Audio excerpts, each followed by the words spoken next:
వాడు పాపే, అతను శత్రువే దేవునికి, మిత్రుడేమి అతను. వారి ప్రార్థన దేవుడు ఆలకింపడు.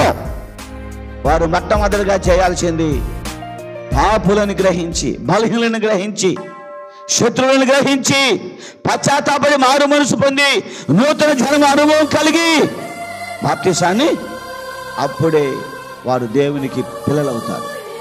మారు మనసు లేకుండా, బాప్తిసా లేకుండా నువ్వు ఎన్ని పాటలు పాడినా నువ్వు దేవుని కుమారుడవేమి కావు, నువ్వు దేవుని యొక్క బిడ్డలేమి కావు, నువ్వు శత్రువే. కాబట్టి యేసుక్రీస్తు వారు ఎందుకు ఈ లోకానికి వచ్చాడంటే, పాపము చేసి తనకు నుండి దూరమైన మానవులు,